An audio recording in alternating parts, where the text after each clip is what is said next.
네, 황보선의 주발사 아침 3부 시작합니다. 쏟아지는 뉴스 속 진짜 뉴스의 밑줄을 그어보고, 자, 냉정하고 공평하게 생각해볼 지점에 TF도 그려보는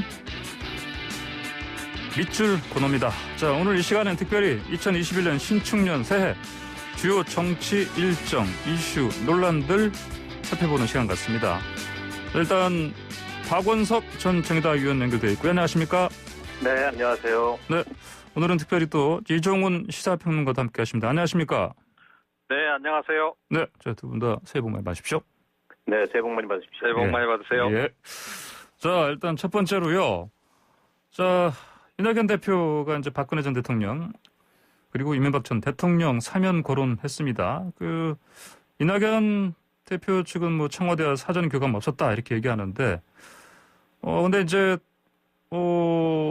하도 이제 뭐 당내에서 그 반발이 거세니까 그 한 발 물러서는 상황입니다. 이 논란 왜 하필 이 시점에 나왔다고들 보십니까? 먼저 박원석 전 정의당 의원님.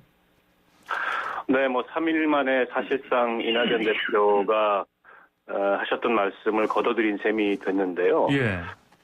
일단 뭐 새해 벽두부터 이게 상당한 파장을 일으켰던 뉴스였던 것은 맞는 것 같습니다. 네. 당 내부나 또 지지층 내부의 반발도 굉장히 격렬했고요. 이낙연 대표 어제 그 최고위원회 이후의 말씀을 들어보면, 예. 정치가 이제 진영 논리를 떠나서 국민 통합을 이루어야 된다는 평소의 소신이었다. 네. 이렇게 말씀을 하셨는데, 근데 그런 평소의 소신을 말씀하신 것 치고 너무 갑작스러웠어요. 네. 일단은 그 여권 내부의 공감대가 없었다는 게 결과적으로 가장 큰 패착이었던 것 같고요. 예. 당내의 최고위원들은 물론이고 또 의원들의 상당수, 지지층의 상당수가 여기에 반발을 했고, 그럼에도 불구하고 이런 말씀을 하신 건 청와대와 교감이 있었던 것 아니냐. 네. 이런 관측이 있었는데 거기에 대해서는 이제 부인을 했습니다. 예. 두 번째로는 야권의 반응도 뜨뜻미지근했다는 거죠. 예. 그러니까 일부 뭐 유승민 의원이라든지 그 환영하는 목소리도 나왔습니다만, 김종인 비대위원장이나 또 네. 조호영 원내대표나 이게 의심의 눈초리는 있었지만 흔쾌하게 환영하는 안철수 그 대표도 마찬가지고요. 예. 그런 면에서 야권의 적극적인 공감도 이끌어내지 못했고, 그리고 무엇보다 세 번째로는 이게 이제 중간층 민심을 좀 잡아보겠다. 예. 네, 이런 판단이 깔려 있었던 것 같은데, 네. 지금 이 코로나 상황이 악화되고 또 부동산 폭등으로 인해서 민심이 굉장히 사납고, 그리고 추윤 갈등에 국민들의 피로감이 굉장히 높은데, 예. 정말 중간층이 원하는 정치, 중간층이 바라는 여당의 포용력이 이런 거였을까? 예. 그런 면에서 봤을 때 이 국민들과의 커뮤니케이션 내지는 민심을 읽는 그런 측면에서도 그다지 그렇게 썩 바람직한 제안은 아니었다. 결과적으로 이낙연 대표의 리더십이랄까요? 네. 이런 것들이 좀 훼손되는 그런 결과를 낳은 게 아닌가 봅니다. 예, 현재로서는 일단 이 대표의 리더십이 좀 손상을 받는 상황인데, 앞으로 특별한 어떤 전환이 없다면은요. 이를테면 네네. 이달 중순 박근혜 전 대통령 대법원 선고가 14일에 있고요. 아마도 지금 그 직후로 그 대통령의 그 신년 기자회견이 있을 것 같은데, 아마 그때쯤에는 또 입장을 밝히지 않겠습니까? 그런 수용 여부가 나와야 예. 그 입장 표명이 나올 수는 있는데, 네. 일단 현재까지 여론 지형으로 봤을 때 이 얘기를 다시 꺼내들기는 조만간 쉽지 않을 것 같습니다. 예, 알겠습니다. 이종훈 평론가님, 네. 어떻게 상황 보십니까? 이 대표의 처지가요, 지금 상황에서는 그렇게, 예상을 과연 했을까요? 이분이 이렇게 들고 나왔을 때, 사면 얘기를? 본인 예상하고 좀 반대로 흘러가는 것 같아요. 그러니까, 네. 결과적으로 좀 용두사미가 좀 돼버린 게 아닌가, 이렇게 좀 생각을 하거든요. 예. 청와대도 보면 반응이 이낙연 대표의 제안도 없었다. 입장도 없었다. 네. 입장도 없다. 이거 아닙니까? 네네. 결국 이제 청와대하고 사전교감이 이제 없었던 것으로 귀결되는 그런 분위기란 말이에요. 예. 이렇게 보면 결국은 이낙연 대표가 결국 자기 정치한 거 아니냐. 이렇게 볼 수밖에 없다는 겁니다. 예. 그러니까 대선 주자로서 지지율 관련해서 좀 이제 이재명 경기지사하고의 경쟁 부분에서도 그렇고 좀 뒤지고 있는 그런 이제 흐름들이 네. 나타나고 있으니까 예. 뭔가 반전 카드로 결국은 이걸 던진 거 아니냐. 네. 그러니까 본인이 이제 생각했던 것은 어떤 통합적 리더로서의 이미지 네. 그런 걸 좀 부각을 해서 중도층 내지 보수층으로 좀 지지세를 획득을 하면서 예. 나는 좀 외연 확장성이 있는 네. 사람이다라고 좀 이야기하고 싶었던 것 같은데 그리고 네. 실제로 그런 효과도 기대했던 것 같은데 결과적으로는 좀 실패한 거 아니냐. 네. 이렇게 되면 향후에 지금 사실은 대선 주자로서 행보에서도 굉장히 좀 발목이 잡히는 그런 상황이 되지 않을까 이렇게 좀 생각을 합니다. 그 일각에서는 이 이낙연 대표가요, 그 뭐 이신점심으로 또는 선의로서 어떤 문 대통령이 이 사면 부분 관련해서 결정을 하기 쉽도록 뭔가 길을 터주는 역할을 하려고 이렇게 한 것 아닌가 이런 해석도 있긴 합니다. 좀 일리가 있다고 보십니까? 뭐 그럴 수도 있는데 네. 그렇더라도 이제 최근에 사실은 문재인 대통령하고 독대도 뭐 연이어 있었고 예.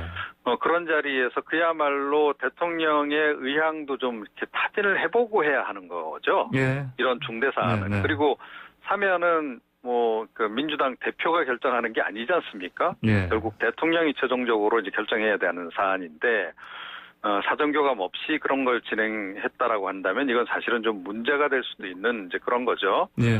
자, 그런데 만약에 사전교감 하에서 이제 이런 것을 이제 진행을 했고, 이렇게 약간 이제 여론의 추이를 본 다음에 네. 청와대는 뒤로 빠졌다라고 얘기한다면 네네. 문재인 대통령 결국 나쁜 대통령이다라는 얘기밖에 안 되잖아요. 어허, 예. 근데 그랬을 가능성은 그렇게 높지 않다. 네. 지금 이제 그건 굉장히 정치적으로 이낙연 대표 입장에서도 부담이 많이 따르는 선택 아니겠습니까? 네. 그래서 지금 청와대가 지금 보이고 있는 공식적인 반응이 일단은 좀 맞는 게 아닌가 이렇게 예. 생각을 해요. 그래서 예. 사전교감 없이 그러니까 좀 본인의 정치적 판단에 따라서 이렇게 하면 결국 문재인 대통령에게도 득이 될 거다라고 뭐 계산을 했는지는 모르겠는데 네. 어쨌건 그런 그 선택이 하에서 지금 진행이 되는 것으로 일단 볼 수밖에 없지 않나 이렇게 생각을 합니다. 예, 박원석 전 의원께서는 어떻게 보십니까? 이런 어떤 치밀한 어떤 전략 전술적인 계산 하에서 이런 얘기를 꺼냈을 가능성도 있다, 없다. 어떻게 보십니까? 그랬을 것 같지는 않고요. 아, 그래요? 예. 그랬다면은 여론이 좀 나쁘다 그래서 3일 만에 물러서지는 않겠죠. 그러니까 사실은 이낙연 대표가 대통령의 부담을 덜어드리겠다는 예. 주관적 선의는 가졌는지 모르겠으나 그것이 사전에 청와대와의 긴밀한 그 어떤 물밑 공감대를 통해서 나왔던 제안이라고 보기는 어려울 것 같고. 예. 근데 이제 결과로 보면 이낙연 대표가 가졌던 선의가 어쨌든 오히려 대통령한테 좀 부담을 지우는 네. 그 결과가 초래됐어요. 예. 여기서 만약에 그 1월 중순에 있는 재상고심 판결 이후에 예. 사면 논의를 다시 꺼내들기도 여론의 반발 강도를 봤을 때 특히 민주당 지지층의 반발 강도를 봤을 때 굉장히 어렵게 됐고 네. 또 그 논의가 한편에서 나올 텐데 야당이 문제 제기를 할 테니까 그에 대해서 청와대가 반응을 하지 않는다면 어떻게 보면 문 대통령이나 청와대는 국민 통합의 뜻이 없는 거 아니냐. 예. 이런 비판의 빌미를 제공할 수도 있거든요. 그래서 어떻게 보면은 좀 그게 선이었는지는 모르겠습니다만 괜한 논란을 만들어서 오히려 대통령한테 부담을 지우는 듯한 그런 네. 결과를 초래한 게 아닌가 싶습니다. 예, 알겠습니다. 자, 오늘 박원석의 밑줄 시간은요, 이종훈 평론가와도 함께하고 있습니다. 좀 더 다양한 관점에서 올해 신축년의 그 주요 정치 일정 이슈 살펴보기 위해서 이렇게 하고 있는데요. 청취자 여러분들 의견 보내주실 분들은요. 샵 0945번 유료 문자입니다. 로 보내주셔서 의견 주시면 저희가 바로 방송에서 반영하도록 하겠습니다. 자, 다음 이슈로 넘어가겠습니다. 이제 공수처장 결국은 후보가 결정이 됐고요. 2명, 그중에 이제 1명이 이제 판사 출신이 이제 내정이 됐는데, 자, 이거 관련해서 지금 야당에서는 계속해서 특히 법적으로 헌법소원 제기하고 그다음에 앞으로 또 이 문제 관련해서 계속해서 법적 공방으로 이어갈 상황 같습니다. 어떻게 전망하십니까? 이종훈 평론가님? 네. 그러니까 지금 뭐 국민의힘은 계속 앞으로도 그렇게 나갈 거다 이렇게 생각을 해요. 예. 그러니까 공수처가 본인들이 반대한다고 이게 안 만들어질 거다라는 생각은 애초부터 하진 않았을 거다라고 보거든요. 네. 그 정도 계산했겠죠, 당연히요. 예. 그럼에도 불구하고 이제 계속 반대한 것은 이게 예. 이제 정치적인 공세의 대상이 되기 때문에 그런 거죠. 예. 그리고 이제 공수처가 출범했을 때 실제로 이게 혹시 야당 탄압이나 이런 식으로 작용할 가능성도 좀 사전에 차단해야 될 필요성이 있는 거죠. 네. 그렇기 때문에 이제 처음부터 계속 이제 반대를 했고 계속 지연 전술을 썼던 이제 그런 이제 맥락이 있는 거고요. 예. 그 연장선에서 본다면 이제 공수처가 설립되고 난 이후에도 그러니까 공수처 길들이기를 뭐 나름 시도를 할 거다라고 생각을 해요. 그러니까 네. 공수처가 혹시 이게 좀 너무 여당에 유리한 방향으로 예. 수사를 진행한다거나 뭐 이런 식의 상황이 혹시나 벌어진다라고 한다면 뭐 야당으로서는 뭐 역시 악재가 될 수밖에 없겠죠. 특히 이제 야당 정치인 대상으로 뭐 수사를 강도 높게 진행한다거나 이러면 이게 일종의 이제 공안 정치 비슷하게 이제 될 수도 있는 이제 그런 그 우려가 있기 때문에 예. 그런 부분에 대해서 사전 좀 차단하는 의미에서라도 그러니까 법적인 문제는 이 결과적으로 뭐 승패 여부를 떠나서 예. 계속 제기를 하면서 그러니까 공수처 길들이기를 시도할 가능성이 굉장히 높다. 예. 이렇게 일단 생각을 합니다. 공수처 길들이기를 위한 문제 제기 이렇게 전망하셨습니다. 그러면 박원석 전 의원께서는 앞으로 야당이 공수처 출범 후에 어떤 식으로 뭐 대응할 것으로 예상하십니까? 일단 국민의힘의 기조가 크게 달라질 것 같지는 않습니다. 예. 애초에 이 공수처법이 논의됐던 그 시점부터 예. 지금까지 일관되게 반대를 해오고 있고 또 헌법소원을 비롯해서 여러 가지 법률적인 문제 제기를 하고 있는데 예. 일단 이 기소권과 고위공직자들에 대한 기소권과 수사권을 다 갖고 있는 공수처가 예. 헌법상 어디에도 소속되지 않는 그런 기구다라는 점에서 저는 헌법적 이슈를 제기해 볼 만하다고 생각합니다. 예. 그러나 그 이외에 국민의힘에서 제기하고 있는 예. 문제 제기는 예. 대부분 이제 정치 공세 내지는 이제 발목 잡기에 불과하다고 보고요. 예. 일단 관심은 이제 공수처장 후보가 정해졌기 때문에 20일 이내에 이제 오늘 아마 청문 그 요청서가 국회에 도착을 할 텐데 네. 국회 인사청문회를 하도록 돼 있습니다. 예. 인사청문 과정에서 지금 이제 그 공수처장 후보로 지명된 김진욱 후보자가 향후에 공수처를 어떤 방향으로 예. 운영을 할지에 대한 대강의 밑그림 같은 게 좀 드러나지 않겠습니까? 때문에 일단 인사청문회를 지켜보는 것이 우선일 것 같고요. 예. 그리고 어떤 제도든 그 제도가 갖는 그 순기능과 역기능이라는 게 다 있습니다. 예. 근데 지금 이제 국민의힘에서는 저 제도가 갖는 역기능만을 강조해서 저게 그 야당에 대한 사정기구 혹은 권력형 비리를 감싸는 은폐하는 그런 기구가 될 거다 이렇게 네. 예단하고 문제 제기를 하는데 저는 뭐 그렇지 않으리라고 보고요. 예. 그리고 공수처의 수사 대상이나 그 법의 작동 원리만 보더라도 사실은 지금 현재 권력을 갖고 있는 측이 훨씬 더 부담스러운 법안입니다. 물론 이제 이 법안이 시행되는 과정에서 애초에 야당의 비토권을 법 내에 포함했다가 예. 그 비토권을 무력화시키는 또 한 번의 법 개정을 통해서 출범한 우여곡절을 겪었지만 공수처가 출범하게 되면 이게 이제 권력형 비리를 은폐하고 야당을 탄압하는 그런 기구가 될 거다라는 거는 다소 이제 좀 비약이 있는 그런 네. 주장이라고 보고요. 오히려 그런 주장을 국민의힘이 계속하게 되면 국민의힘은 뭔가 이 권력형 부정부패를 근절하는 것에 대해서 굉장히 소극적이구나. 예. 내지는 뭐 검찰, 경찰, 법원 이런데 여전히 그 국민들 시선에서 보기에 있는 여러 가지 부패와 비위를 해결하는데 소극적인 그런 정당이구나. 네. 그리고 검사 출신이 상대적으로 많지 않습니까, 국민의힘에. 예. 그래서 검찰당이다 이런 어떤 그 비판도 있는데 검찰당이기 때문에 공수처에 대해서 저런 식의 태도를 취하는구나.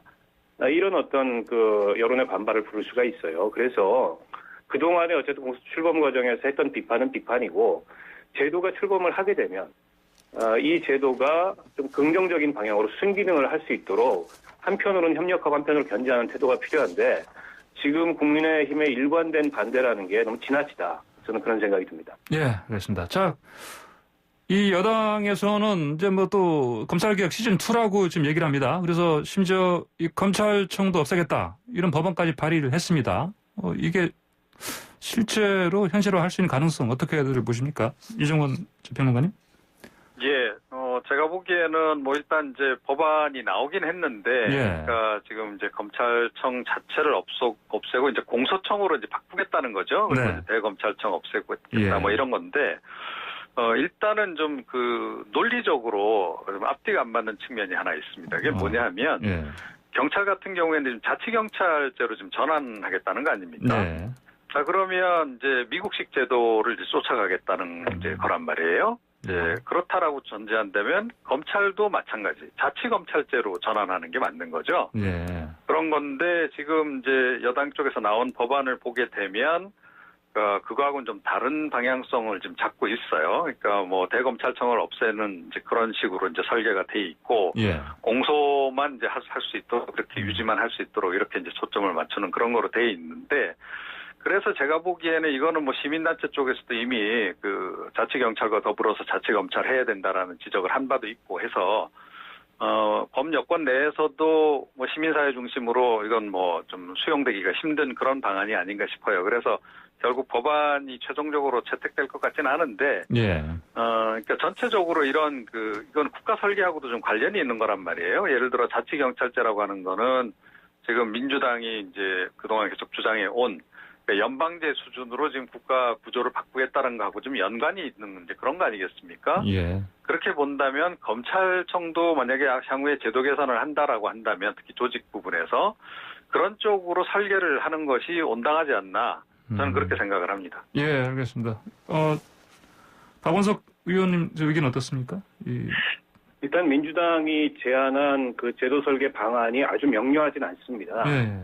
그러니까 큰 틀에서 이 수사권과 기소권의 분리라는 측면에서 현재는 이제 6대 중요 범죄에 대해서 여전히 검찰이 수사할 수 있도록 예. 남겨놨는데 그것마저도 수사권을 다 떼어내고 검찰은 본연의 역할인 소추기관으로서 기능할 수 있도록 하겠다. 예. 라는 거는 뭐 이해하겠는데요. 그러면 그 떼어낼 수사권은 어디로 가는 거냐?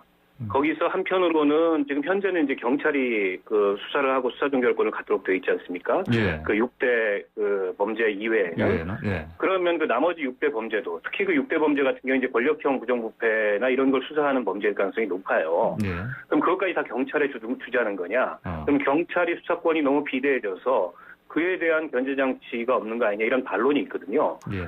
그래서 나오는 얘기가 수사를 하는 검사와 공소를 유지하는 검사를 분리하자. 예. 그래서 한편으로는 현재 검찰청을 공소청으로 만들고 또 다른 형태의 어떤 수사기구, 수사청이라는 얘기도 나오는데요. 그걸 두자는 건데 그러면 그것과 현재 이제 경찰이 수사권을 가짐으로써 그 국가수사본부가 발족을 했는데 그것과는 어떤 차이가 있느냐 이런 여러 가지 어떤 제도 설계상에 명료하지 않은 그런 점에 대한 문제 제기들이 있고요. 예. 또 지금 이제 수사 기소권 분리를 1단계를 실험하는 단계잖아요. 예. 그런 면에서 봤을 때 1단계 실험이 어떤 결과를 낳는지를 좀 지켜보고 나서 수사 기소권 분리에 2단계 논의를 해도 늦지 않는데 마치 이게 윤석열 총장에 대한 집행정지 신청이 법원에 의해서 받아들이자마자 그에 대한 어떤 정치적 반작용 같은 그런 형태로 이 논의가 나왔단 말이죠. 예. 그래서 저는 조금 이제 숙고하고 조금 더 면밀해야 될 그런 제도의 문제를 그런 이 정치적인 어떤 다소는 감정적인 그런 어떤 반작용으로 내놓는 게 옳으냐 그런 면에서 법안이 발의가 됐지만 이 법안이 국회에서 논의되고 실제 어떤 그 제도 개선 방안이 마련될 때까지는 좀 시간이 필요하다. 그렇게 봅니다. 예, 뭐 성숙하지 못한 그런 상태에서 발의된 법안이기 때문에 뭐 실체화되기는 힘들겠다 이렇게 전망하시는 걸 봐야 되겠습니다. 그렇죠? 네네. 자, 이제 세 번째 빗줄로 넘어가겠습니다. 이제 서울시장, 그다음에 부산시장 4.7 재보선 다가오고 있는데, 자, 야권에서는 뭐 안철수 대표가 지금 뭐 발빠르게 출마했고, 그다음에 각종 여론조사에서도 두각을 나타내고 있습니다. 근데 여권에서는 지금 어떻게 되느냐? 아마도 연초 개각 이후에 뭐 출마 선언이 잇따르지 않겠냐 이런 전망들이 나오고 있는데 동의하십니까? 이종훈 변호사님? 네. 예, 뭐 이제 이미 그 뭐 출마 선언하신 분도 하신 분도 있죠. 있고, 이제 그렇긴 예. 한데 네. 이제 앞으로 이제 계속 이제 나올 거다라고 생각을 해요. 그런데 네. 사실은 이제 서울시장 선거가 지금 민주당 입장에서는 선거 환경이 좋다 이렇게 보긴 좀 어려운 거죠. 예. 최근에 이제 전반적인 여론 그 지지율 추이를 볼 때 예. 그래서 아마 상당히 그 좀 출마에 뛰어드시는 분들도 좀 많이 고민을 한 후에 좀 결정을 하지 않을까 싶어요. 예, 박영수 당장 장관도 이제, 있고 추미애 예, 장관. 박영선 중소벤처기업부 예. 장관 같은 경우에도 최근 네. 들어서 좀 신중론을 좀 많이 제기하고 있지 않습니까? 예.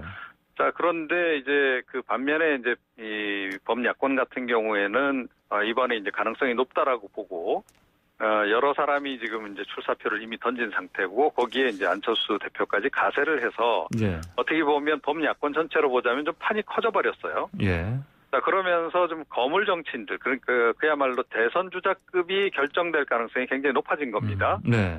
자, 이제 이렇게 되면 이제 여당 입장에서도 고민을 안 할 수가 없는 거죠. 그럼 예. 우리도 선주자급을 이제 차출해서 보내야 되는 거 아니냐. 예.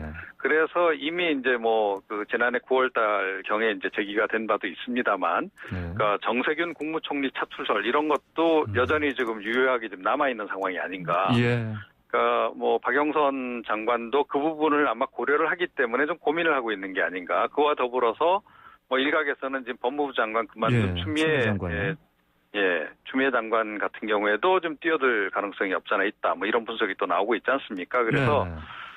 하여튼 서울시장 선거 같은 경우에는 거의 뭐 대선 주자급으로 양쪽 다 결정될 가능성이 일단은 좀 높아진 상황이 아닌가. 그래서 네. 한마디로 좀 판이 커졌다 전체적으로. 네. 그리고 역시 그 차기 대선의 전초전으로서 성격이 좀 굉장히 더욱더 부각될 수밖에 없는 상황이 된 게 아닌가 네. 이렇게 생각을 합니다. 네, 서울시장 선거 판이 더 커지고 체급도 커지고 있다 이렇게 분석하고 계십니다. 네, 그러면 어떻습니까? 저 박원석 전 의원께서도 같은 전망하십니까? 일단 안철수 대표가 출마 선언을 함으로써 예. 재보궐선거에 무게감이 더해진 건 사실이고 예. 한도 커진 거는 사실이죠. 아무래도 이게 이제 선거의 그 재보궐선거의 원인 측면에서도 그렇고 여당한테 그다지 그렇게 유리하지 않은 선거입니다. 예. 임기 1년짜리 그 재보궐선거 치고는 선거의 위상은 굉장히 커졌는데 여당 입장에서는 선거 지형이 녹록지 않은 이런 상황이다 보니까 여당 내에 공식적인 출마 선언이 그다지 이렇게 많이 나오지 않고 있고 지금 공식적으로는 우상호 의원 이외에는 네. 출마 선언을 하신 분이 없어요. 박주민 의원도 그리고 최근에 들리는 얘기로는 네. 박주민 의원도 불출마 네. 쪽으로 지금 선언했다는 얘기가 예, 들리고 그런 얘기 들리더라고요. 예. 박영선 장관은 현직에 있기 때문에 아직 어떤 공식적 입장 표명을 하고 있지는 않지만 여러 가지 고민이 될 수밖에 없는 상황이어서 예. 상대적으로 여당의 후보난 그에 비해서 야당은 후보군이 굉장히 난립하는 예. 이런 양상을 보이고 있는데 근데 이제 아직까지는 저는 뭐 이 상태가 계속되기라고 표현할 수는 없다. 네. 2월달 돼봐야 안다고 보고요. 그래서 최근에 이제 재선 후보론도 일부에서 등장을 합니다. 네. 특히 이제 안철수 후보가 나오면서 중도층 표심이 야당으로 쏠릴 가능성이 커지다 보니 여당 내에서도 현재의 당내에 있지 않은 네. 여권 내에서도 그런 제3의 후보를 등장시켜서 뭔가 이게 이제 선거 판도를 좀 바꿔야 되지 않느냐. 그래서 김동연 전 네, 부총리 네, 얘기도 나오고 여러 가지 예. 설들이 나오는데 예. 앞서 그 이종훈 평론가 말씀하셨듯이 정세균 총리 등판론도 나오고요. 이런 것들이 어느 정도 이제 좀 확정된 구도를 보이려면 예. 2월쯤이야 저는 좀 구도가 나오지 않을까 싶고요. 그때까지 여당은 아마 고민이 계속되지 않을까 싶습니다. 저는 뭐 박영선 장관은 출마 선언을 할 거라고 보는데 네. 지금 일단 이번 개각 대상에서는 빠졌기 때문에 네. 본인이 출마 시점을 잡고 이 장관직에서 물러나는 시점을 잡아야 되는 부담이 다소 있습니다만 결과적으로 출마는 할 거라고 보고요. 예. 근데 추미애 전 장관 같은 경우에는 사실상 뭐 어려워졌다고 봐야죠. 지금 이 추윤 갈등에서 결국에는 그 여권과 또 이 정권에 여러 가지 손실을 초래한 그런 어떤 결과를 추미애 장관이 제공했기 때문에 지금 이 상황에서 추 장관이 서울시장 선거에 나선다는 것은 당내 공감대가 없기로 굉장히 힘들어진 게 아닌가 저는 그렇게 봅니다. 네, 알겠습니다. 자, 제가 방금 아까 그 나경원 그 국민의힘 전 의원하고 인터뷰를 했는데 뭐 지금 뭐 출마 고심을 계속 하고 있다 얘기는 했는데 아마도 뭐 조만간 뭐 결정을 해서 발표를 하지 않겠나 이런 예상은 듭니다. 어떻게 예상하십니까? 네, 이종훈 예, 변호사님. 뭐 예. 그럴 가능성 굉장히 높지 않나 이렇게 생각하고요. 예. 뭐 지금 오세훈 전 시장 같은 경우에도 뭐 이제 이미 출마를 사실 한 거나 다름없는 그런 행보를 지금 계속 보이고 있는 거 아니겠습니까? 네. 그래서 그러니까 전체적으로 지금 이제 범야권에 유리한 그런 지형이라고 보기 때문에 그러니까 지금 부산시장 선거도 그렇고 서울시장 선거도 그렇고 그 범야권에서는 많은 후보자들이 이제 출사표를 던질 것으로 일단 이렇게 이제 봐야 되지 않나 이렇게 생각을 합니다. 예, 그럼 이런 상황이면은 이제 결국은 근데 이제 지금 안철수 대표가 앞으로 어떻게 그 자신이 이를테면 뭐 국민의힘과 국민의당 뭐 합쳐서 이를테면 뭐 입당을 해서 경선에 나설 것이냐 아니면 그냥 뭐 바깥에 머물면서 할 것이냐 전망은 물론 아까 나경원 전 의원도 그냥 들어오지 않을 것 같다 이렇게 전망해도 어떻게 예상하십니까? 이 부분은요?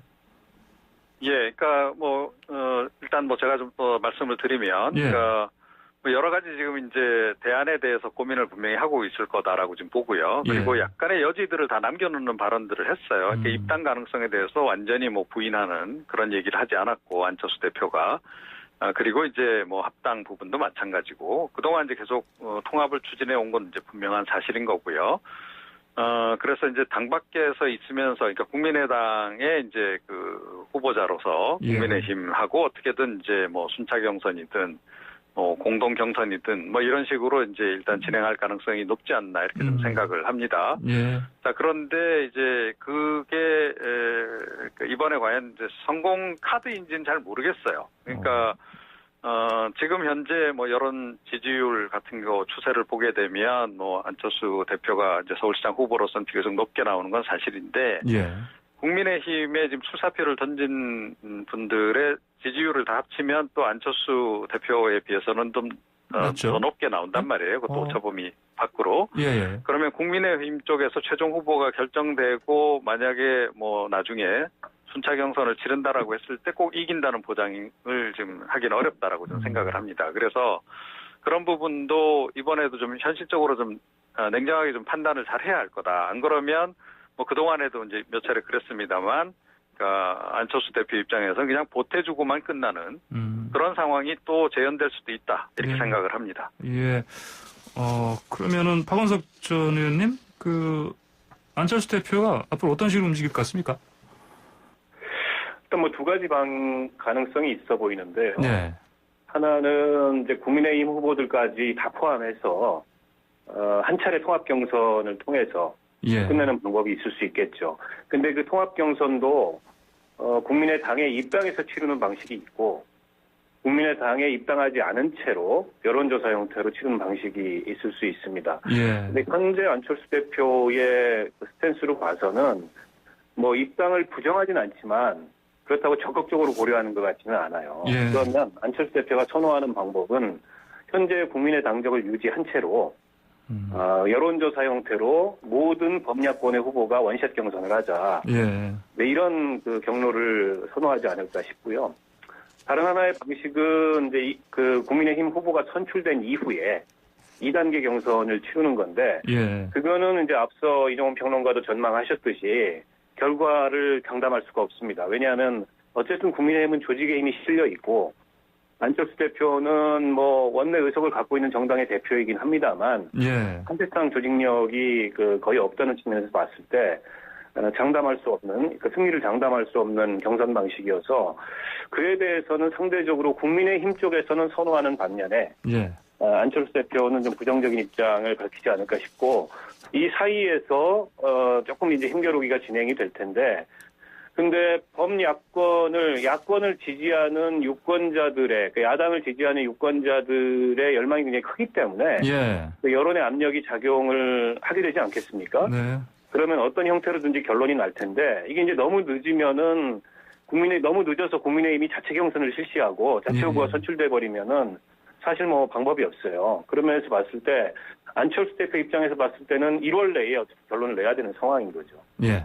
알겠습니다. 자, 오늘 밑줄 박원석 전 의원과 함께 또 이정훈 시사평론가 함께 같이 했습니다. 오늘 말씀 두 분 말씀 여기까지 듣겠습니다. 감사합니다. 고맙습니다. 네, 감사합니다. 네.